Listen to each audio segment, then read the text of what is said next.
everyone! So, nandito pa rin po kami ngayon sa sakahan namin. So, ayan po yung mga natira na ano po namin kanina, mga gurami. So, ngayon, yun naman po ang ulam namin kaninang breakfast. Ganun ang ulam namin ngayong tanghali. Tapos, ayan, nagano rin kami ng mainit na tubig para sa coffee po nila Papa. Ayan, sa nag-spray doon. Tapos, ayun po, ang kasama ko dito, magchika-chika dito sa ano namin. So, alam niyo po ba guys, na ang mais po namin ngayon, dalawang ano po, dahangan ang nangyari. So, ipapakita ko siya sa inyo ang maisa namin ha, na dito sa lupa pa. Tapos, meron din doon sa tubig. Tingnan nyo ang nandito sa lupa pa guys, na kung ano yung nangyari na dangan. Marami kasi mga uod, mga bao-bao, etc. na mga insekto, basta ang tawag ng mga insekto na dadapo sa sakahan namin, dadapo sa maisan. Kaya nagkaganito po ang mga dahon, nagkaputol-putol, nagkabutas-butas pa. Diba? Ang dami talagang nangyaring ano sa sakahan namin. Pero gayon pa man, tatanggapin na lang natin guys. Kahit mag-iyak-iyak pa tayo, wala tayong magagawa kasi ganun ito na talaga siya. So, ipapakita ko muna sa inyo ang nangyari dito sa, nandito sa, ano namin, sa lupa. Ayan o, yung hindi siya nabahaan. By the way, ayun po yung mother ko na nag-ihaw na naman po siya ng isda. So, ang nangyari, tingnan nyo yung mga dahon oh. Ayan, mga bukbuk. Ang tawag dito sa amin oh. Ganyan oh, nangalagas. Tapos dito oh. Ayan oh, nangalukot siya ba.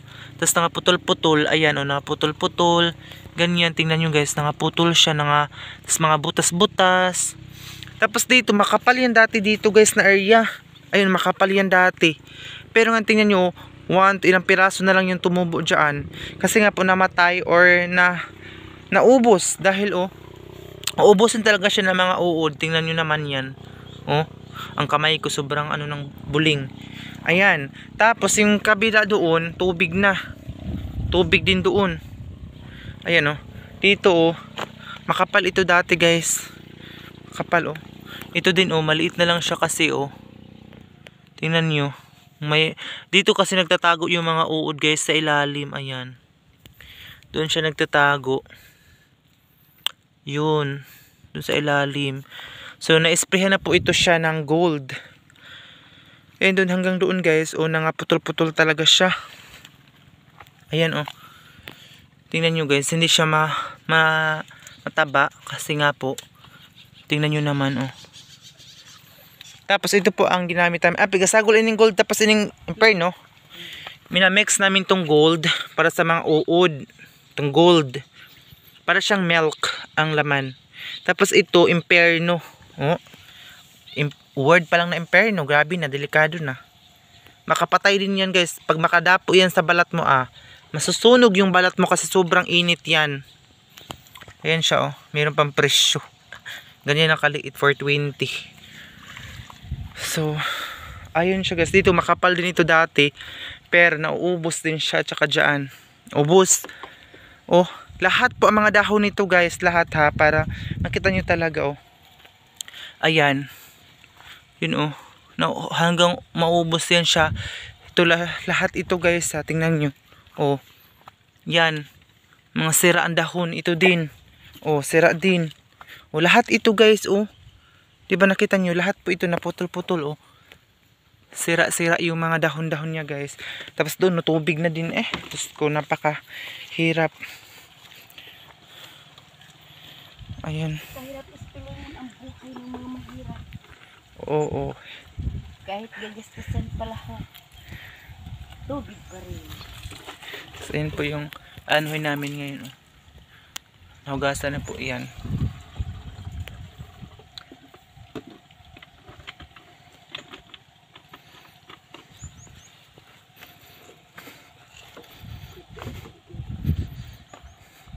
Sabi nga ni mama, kahit pa daw gagastusan yan ng malaking gastos kapag hindi ka swertihin wala talaga.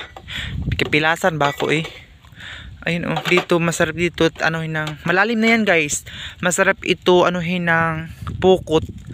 Lambat ang pukot lambat. Kasi tingnan nyo, ang daming isda. Pero yan, mga screen po yan ni Papa. Ayan, mga screen doon yung dati namin screen. Pero hindi sila makuha. So, kailangan siguro ito ng pukot. or lambat. Hindi siya mahuhuli sa screen. Ayun, sayang talaga yung mais namin, guys. Nabahaan na. Nahunin pa na siya ng mga uod. Kasabo na yung ininit ma? Tigtughungan mo yan? Ha? Tigtughungan? Maganda doon magbangka, guys. Doon din, oh, masarap din magbangka-bangka doon. Tapos hindi ko alam kung saan na naman yun papunta. Yung trapal namin, walang malagyan na yung trapal namin. Wala kaming malagyan dito. Tubig na kasi. Pag magbukal yung init, tatawagin ko si Papa para magko-coffee siya.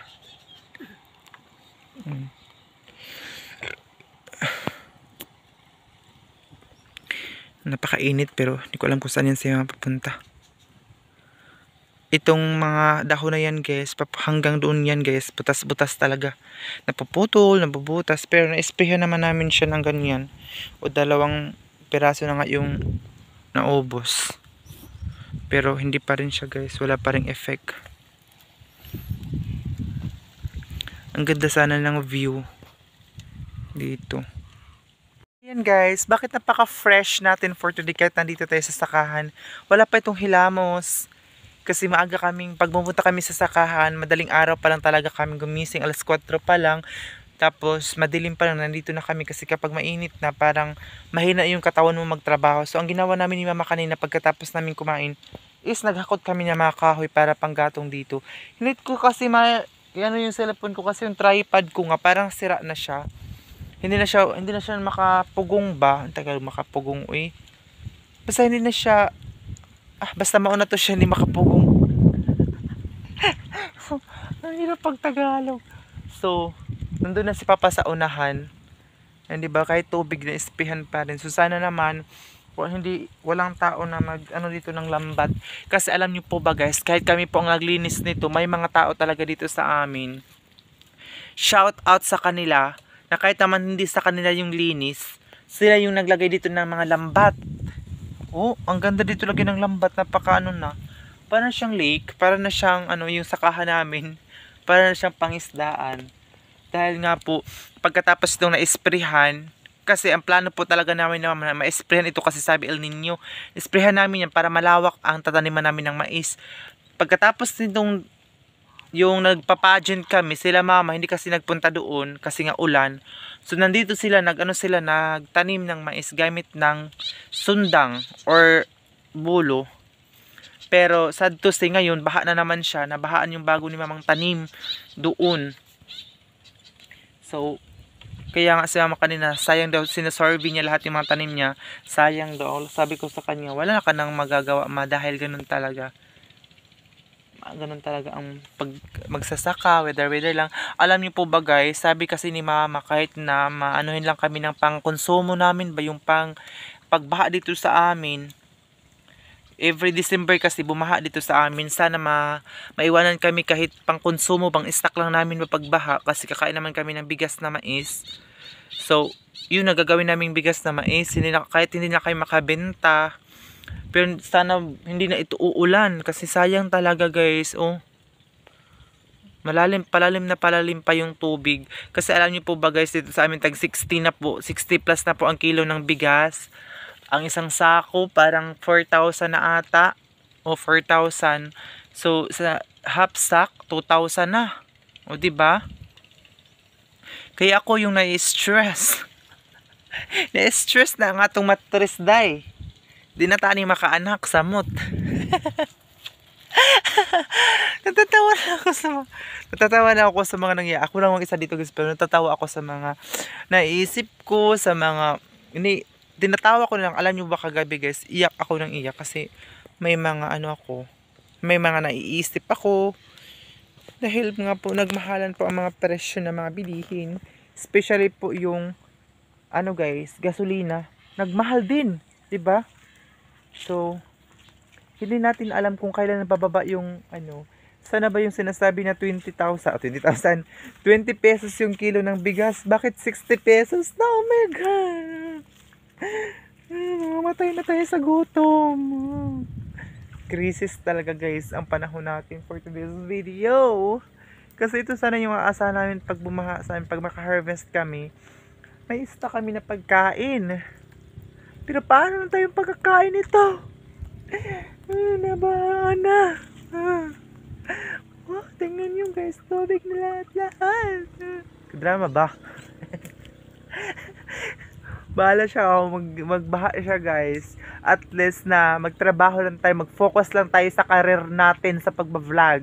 Diba? And sa mga supporters natin, please guys, huwag niyo pong skip yung mga ads namin for today's video. So, dati nilagay ko yung duyan doon sa part niya yung duyan. Pero nga hindi na ako makalagay ng duyan, hindi ko na dinala kasi naisip ko na talaga na tubig dito ngayon. Kasi nga doon sa likuran ng mga bahay, doon sa tinatayuan namin, tubig na how much more dito. Diba? How much more? Ayot, English, laban. So, mauna siya ang atong kahimtang dariya. So, nananawagan daay ko sa among mga katawhan nga unta magdagang pag nga unta makita niyang among maisan para ma-insert me. Ma-insert. Kasi alam niyo ba yung insert guys? Kasi dati na-insert sila papa ba yung pag may trahedyang dumating, pipicturean mo lang yung maisan mo, tapos isi-send sa kanila, ipapakita sa kanila, tapos kahit hindi pa rin sila maniwala, susorbihin niya nila. Pag makita talaga ng survey, so ma-insert ka na yung malista ka na doon na maghintay ka na lang kung kailan ka tatawagan para may matatanggap kang ayuda. May matatanggap kang, hindi kasi kalakihan guys, yung dati, may mga nakakatanggap ng malaki, merong ding maliit, ganun lang guys. Pero at least, matapal-tapalan yung gastos, at least mabawi. Pero alam nyo po baga, sabi ni Papa, hindi talaga yung insert, yung binibigay ng yung ayuda, hindi makatapal or hindi sa gastos ba ng mais. Dahil ang laki na ng gastos guys, ito lang mga medisina, ayan, sobrang mahal, 'di ba? Kaya imbes na ipapaayos namin sa bahay, hindi kasi inuuna namin ito dito sa sakahan namin para malinis at maka-harvest kami, para may pagkain po kami.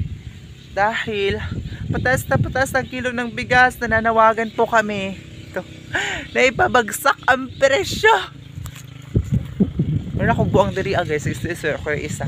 Wala man gud si mama, wala ko ikistorya, wala akong makausap dito kasi wala si mama. Mamaya pa siguro kami hapon mo Gusto kong ng malamig na tubig, hindi kami nakadala ng yellow. So, yun, walang ice kasi burn out. Kasi doon sa Agusan Mar, o doon sa lugar namin, kahit hangin lang or ulap lang, burn out agad. So, ganun ang kuryente po dito sa amin. So, alam niyo po ba si Papa, minsan naawa ako sa kanya. Kasi, wala kasi kami pang sweldo sa pag-spray. Siya lang, malawak ito guys. Oh, tingnan nyo naman, malawak. Siya lang mag-isa mag-spray. Kasi nga po wala kami pang sweldo. Tapos ang mangyari, bahaan lang. Tapos, ganito lang may mga uod. Sisip-sipin yung mga dahon. Tapos, mamatay yung mais. Hindi na nga kami nakapag-abono nito kasi wala nang budget ng abono. Kasi ang abono dito sa amin, 2 sako, 5,000 pesos. So, yung 5,000 pesos, ibibili na lang namin yan ng bigas. Hindi namin ito abonuhin kasi, tingnan nyo naman, weather lang talaga siya guys. Weather lang ang pagsasaka dito sa amin. Hindi mo sure kung makaka-harvest ka. But kahit na ganun ang panahon, is kailangan pa rin magtanim. Baka lang naman. Meron kasi dito, especially po sila Ate Aileen, nakapag-harvest na po sila. Yes, hindi po naabutan ng baha ang nila. Yung maisa nila. So maganda yung harvest po nila. So i-update ko na lang kayo mamaya guys kapag uwi na kami or ano pa yung ginagawa namin dito sa sakahan namin. So sana i-share niyo po ang vlog natin for today. A few minutes later. And guys, tapos na po si Mama naghugas ng pinggan. So magko-coffee na tayo for today's video. Guys, napaka-urig po ng aming napaka-urig po ng aming takuri. Ang tawag sa aming takuri. So mag-coffee tayo everyone. Wait lang guys, kasi napakadilim. Hindi. Makita sa ni sa tagbusaw. May dala po kaming suka na madumi ang lagayan. Tuyo para sa may asin, may burst tree, may coffee, and ito ang ating ilagay ngayon. Si mama ng kanyang tawag nito inihaw na isda. I think atro kita bay makapaniud. Ay ani ra gihapon han. Na, wa pa kay kita sa tupang tabak. So, napakaganda ng ni ma'am mug. Napakaputi Galing po ito sa US. Thank you so much ma'am ng bonggang-bongga sa mga pinapadala niyo pong box. Napakaganda niya talaga, super. Ice cream pero ang laman ay sugar. Ganyan ang mga Pinoy. Ice cream, lalagyan ng ice cream ay ganyan po ng sugar. Diba?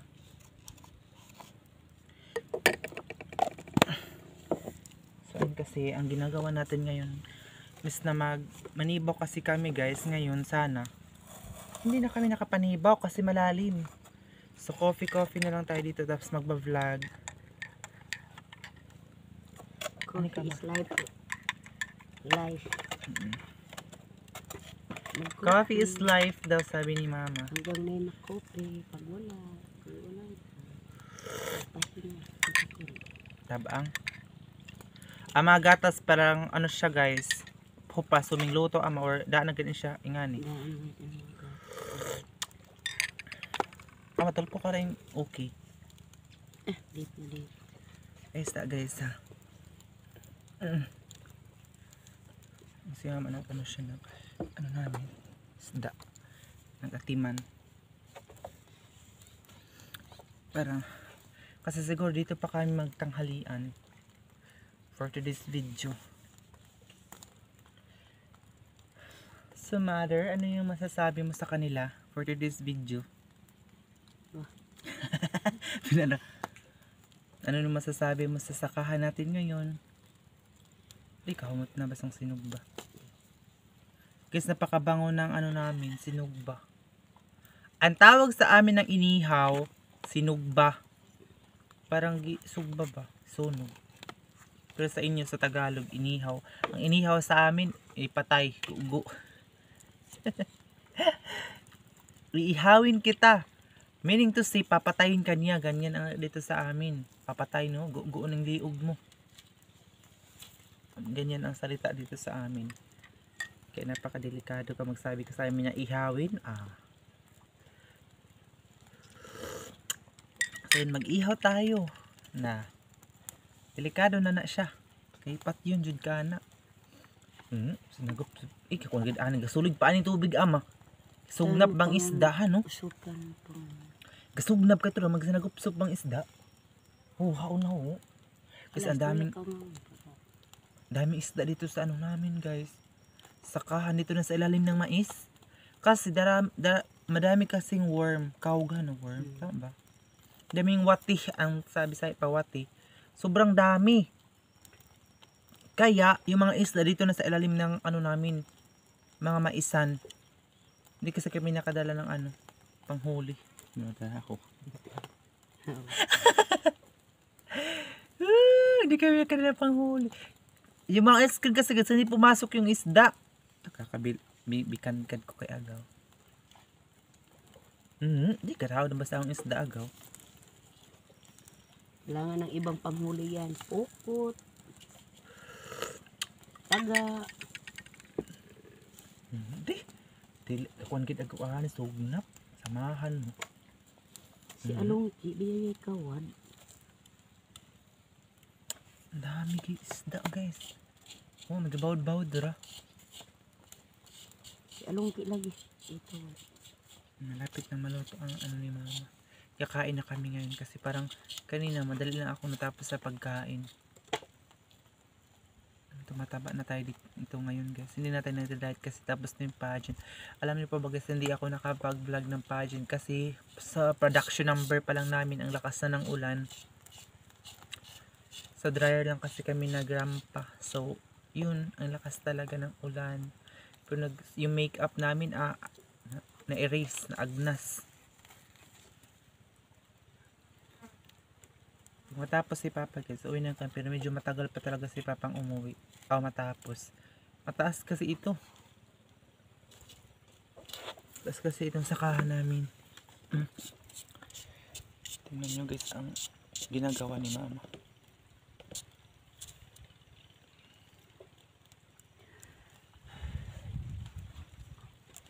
Ano ba yun? Magkilikiti na kay.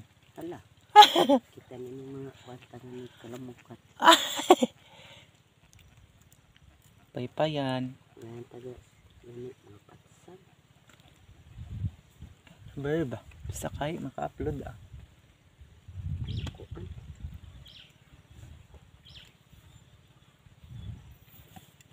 Titiyaw ko dahil. Inangoy ka sa tuwa. Ngiti. Dinamas ka na.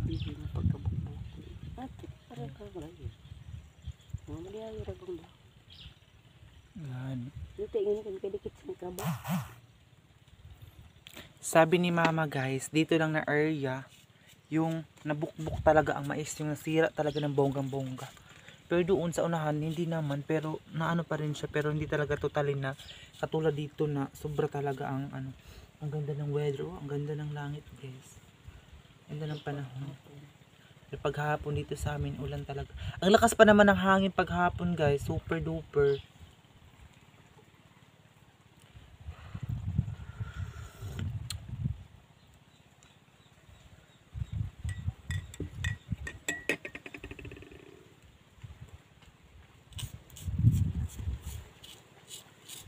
Fresh. Hala, magpigasilot na kayo pa ng suga. Kapasok na namin. Ang init na namin kumain mamaya dito guys. Oh, dito lang kasi kami kumakain sa area na to. So mainit na kami mamaya. Problema na ako guys. Mainit na kami mamaya. Mainitan ng face natin for today's video.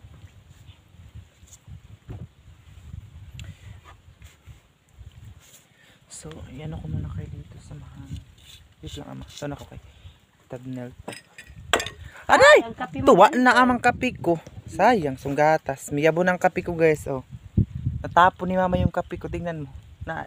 Naigo sa lingkuranan. Sayang, sunggatas. Yan na guys yung uulamin namin ngayon.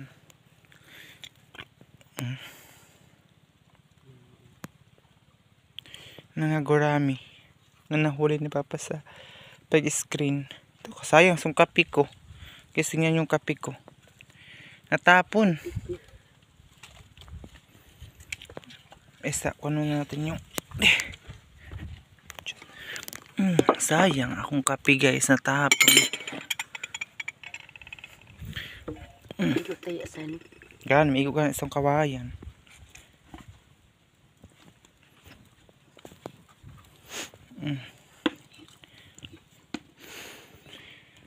Tingnan nyo guys, ang daming isda. Isda, grabe. Doon na sa ilalim ng maganda talaga pag may lambat dito. Yan guys, mga isda yan guys, tingnan nyo. Ay, mga gurami, mga pampalutaw ho. Ang iban.